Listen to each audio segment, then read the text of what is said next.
媒体展开论战，在中印边境举行演习，对抗解放军在台海的军事行动，美国还会拿出哪些招数？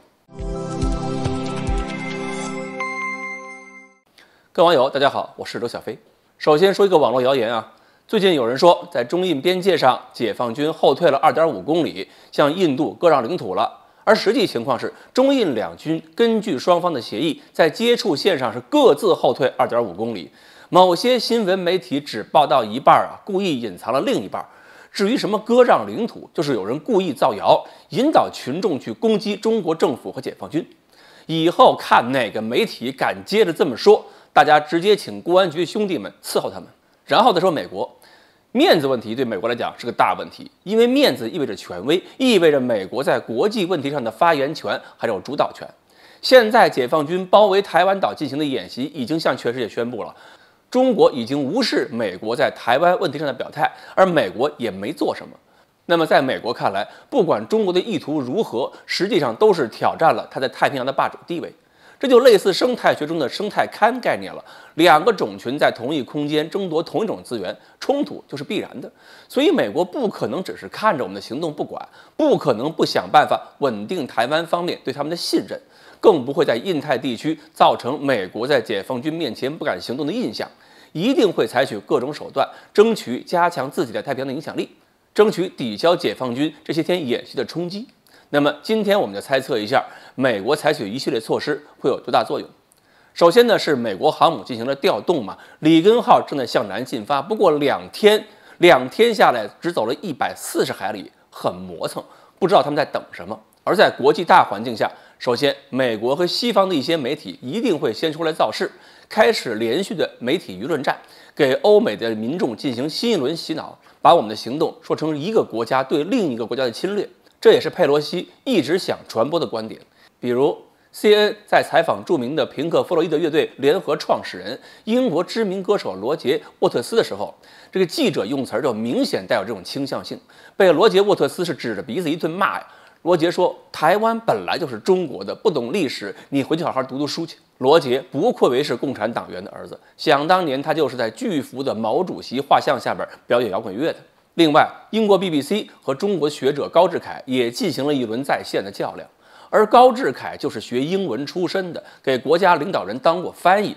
语言上是没问题，还当过摩根士坦利亚洲地区的副总裁，这样的人是好对付的吗？所以高志凯的气场特别足，而且是先压着 BBC 记者承认只有一个中国，台湾是中国的一部分，然后马上用全国人民的态度去反击记者说的台湾多数人的态度。什么叫多数？14亿人口才是多数。不过呢，高志凯说两岸统一会在佩洛西去世之前实现，这个我就要批评高志凯了。万一佩洛西听完他的话赌气喝一瓶百草枯怎么办？太仓促了。另外就是实际行动方面，美国肯定还会撺掇一些国家的议员去访问台湾的。那么比如说英国和台湾的议员都要去，这些议员咬不疼我们只要用解放军的力量在蟑螂爬过的地方消消毒就行。不就是演习常态化、长期化吗？蔡英文那么喜欢外国议员，就让他们来，反正看最后谁疼。再有呢，就是除了台湾之外，在其他方向，美国会通过和他的战略伙伴进行合作，对中国进行施压。比如近期在距离中印边界100公里左右的位置上，美国要跟印度搞联合军事演习，这引起了很多网友的关注。不过呢，印度这次的态度可能也不会让美国特别满意，因为毕竟刚刚通过协商跟中国人解放军在部分地区脱离接触。印度肯定也不想过早的把这个谈判结果废掉，而且我们演习期间，印军也没有太闹腾。说到底，印度高层比较精明，知道美国对印度有需求，可以利用美国，但是不能跟随美国。而且，印度国会领导人拉胡尔甘地最近还在推荐一本新书，这本书预测如果爆发战争，解放军可以在10天之内击败印度，并且占领印度所谓的阿鲁纳恰尔邦还有拉达克。所以，印度人现在应该是越来越明白，不能干火中取栗的事儿。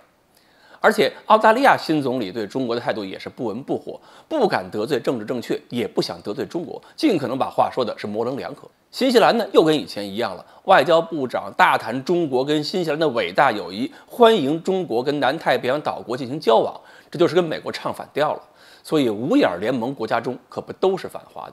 那美国就跟中国慢慢对抗吧。这个时候中国还这样沉住气，外交出击要突出重点，只要不是盲目扩大打击面，美国手里的牌就会越来越少。